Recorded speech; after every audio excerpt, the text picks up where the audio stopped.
A new movie is taking a comical approach to a very real struggle, balancing politics and family. The movie, The Oath, opens on October 12th in DC, LA, and New York. It's the story of a man who tries to get through Thanksgiving without letting politics destroy his family. Christopher, we said we're not talking politics. I'm not going to ruin Thanksgiving, I promise. Rest assured. You are Nazis!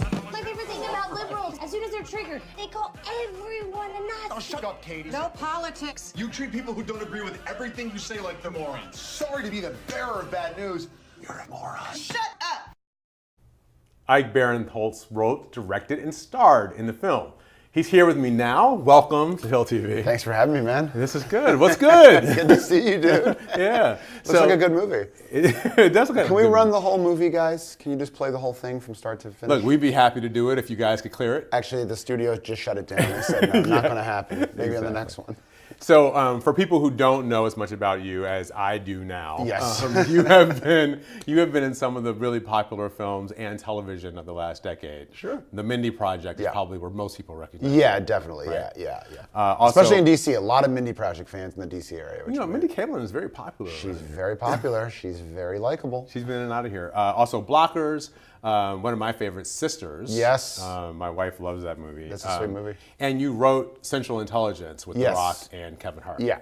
Co-wrote it with my partner. Co-wrote it. So tell me, when did you get into the writing and directing? People think of you as an actor and comedian, but when did that start? Well, you know, I actually, when I moved to LA, my partner Dave, we were best friends in Chicago, and we wanted to be writers, but when you move to LA, you have no idea what you're doing. Yeah. So shortly thereafterwards, I got hired by Mad TV, and that was really, even though I wrote on that show, I was really more focusing on the acting, and then as the acting, after I left Mad TV and the acting kind of dried up a little bit, I was like, well, let me just really just focus on writing. So we wrote, that's when we wrote Central Intelligence, and it was really the writing that got us the job on the Mindy Project as writers, and it was Mindy who got me to direct.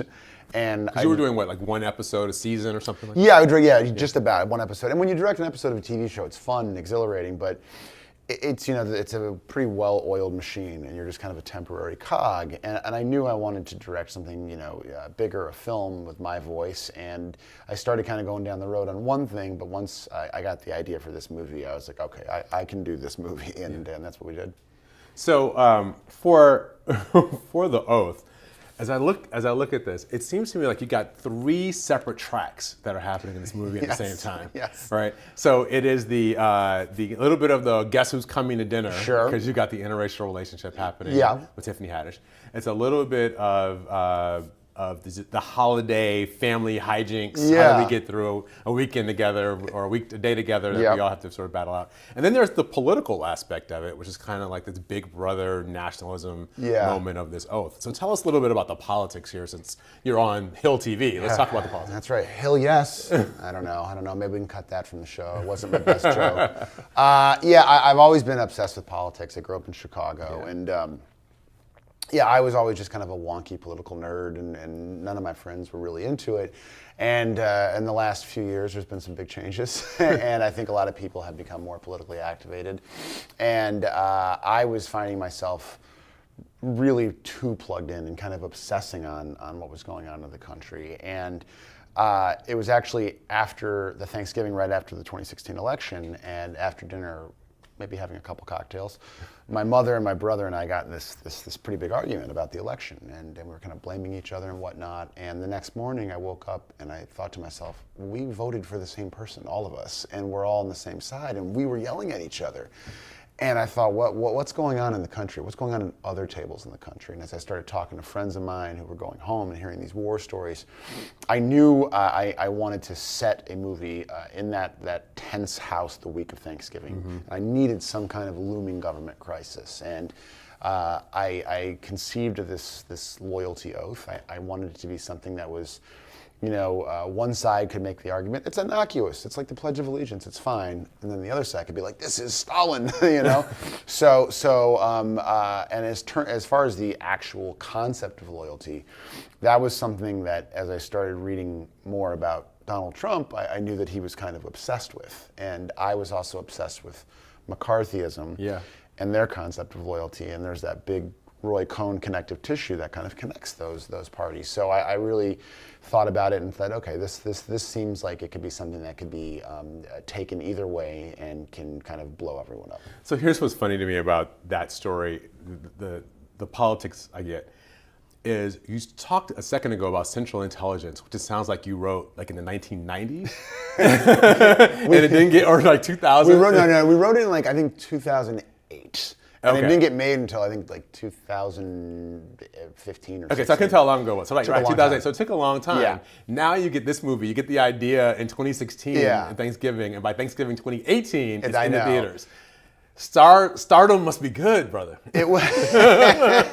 Well, I mean, Central Intelligence was kind of a big, accessible buddy comedy that a studio was going to get behind. And those do, strangely, go dormant for a while and then get reactivated.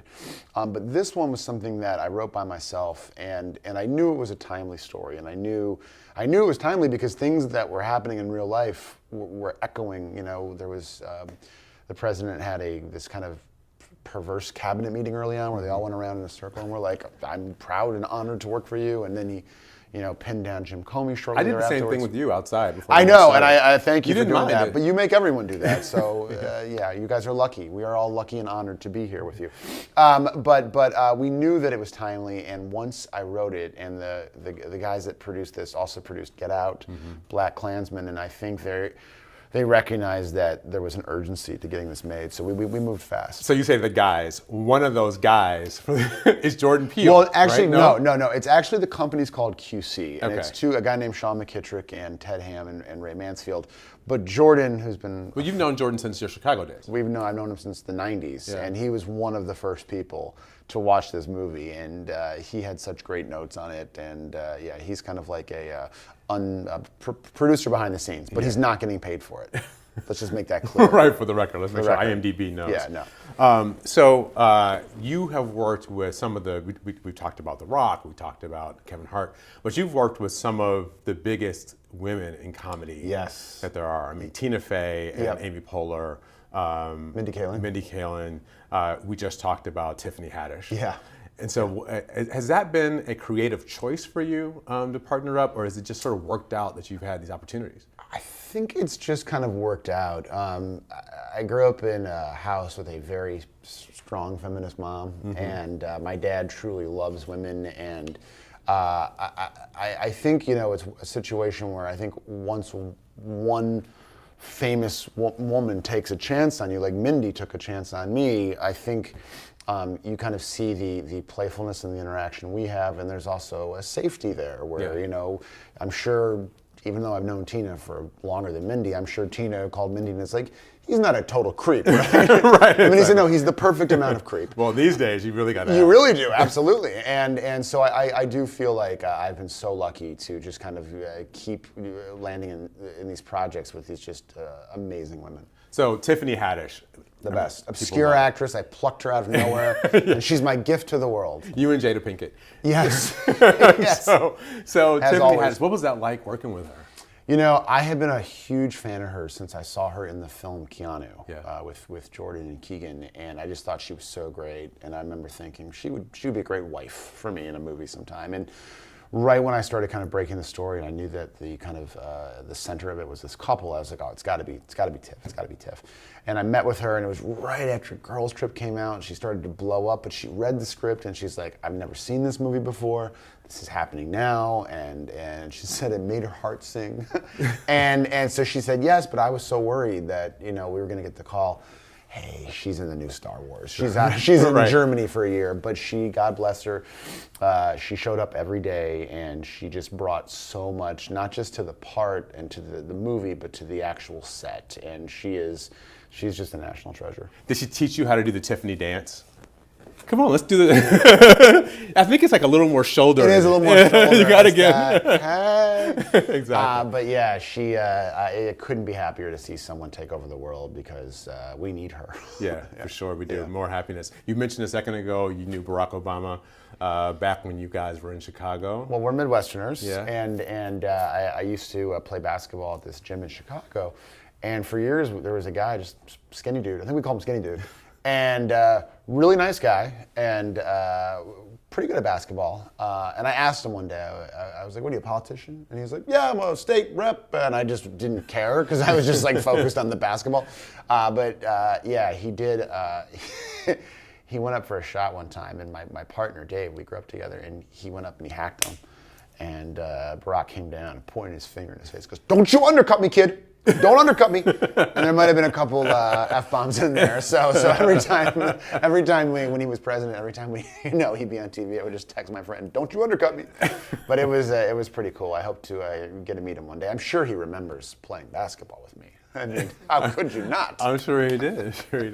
The question is, was it a black game or was it a white guy game with a black player in it?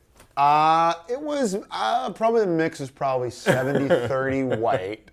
White to black, but it was just a great game. It was all these just different dudes from Chicago, and some fights and stuff like you have. But kind of looking back at it, it was like one of the best times in my life. There's a great Blackish episode where they do this whole thing about the black and white game. Yes. Where he's the black guy in the white game. Fewer Jamal and Khalids, more Brads and Toms. As you get older, you want to change your game up a little bit.